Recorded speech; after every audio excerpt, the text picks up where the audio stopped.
ഇദാ സഅൽത ഫസ്അലില്ലാഹ് വഇദാ ഇസ്തഅൻത ഫസ്തഇൻ ബില്ലാഹ്. നീ വല്ലതും ചോദിക്കുകയാണെങ്കിൽ അള്ളാഹുവിനോട് മാത്രം ചോദിക്കുക. നീ സഹായം തേടുകയാണെങ്കിൽ അള്ളാഹുവിനോട് മാത്രം സഹായം തേടുക.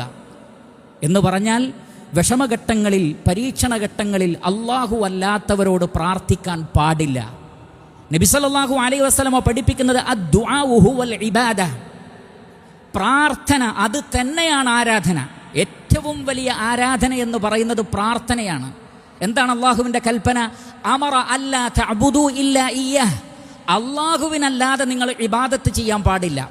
പ്രാർത്ഥന ആരാധനയായതിനാൽ അള്ളാഹു അല്ലാത്തവരോട് പ്രാർത്ഥിക്കുവാനും പാടില്ല. അതാണ് യഥാർത്ഥ മതം, അതാണ് യഥാർത്ഥ ഇസ്ലാം. അള്ളാഹു അല്ലാത്തവരോട് പ്രാർത്ഥിക്കുക എന്നത് ഇസ്ലാമുമായി ബന്ധമില്ലാത്ത കാര്യമാണ്.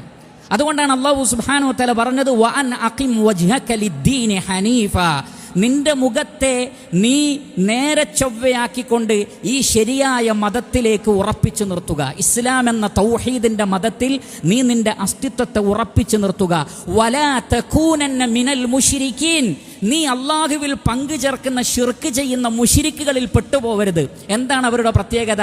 വലാ തദ്ഉ മിൻ ദൂനില്ലാഹി മാ ലാ യൻഫഉക വലാ യദുറുക, നിനക്ക് ഒരു ഉപകാരവും ചെയ്യാത്ത, നിനക്ക് ഒരു ഉപദ്രവവും അധീനപ്പെടുത്തി തരാത്തവരെ വിളിച്ച് നീ പ്രാർത്ഥിക്കരുത്.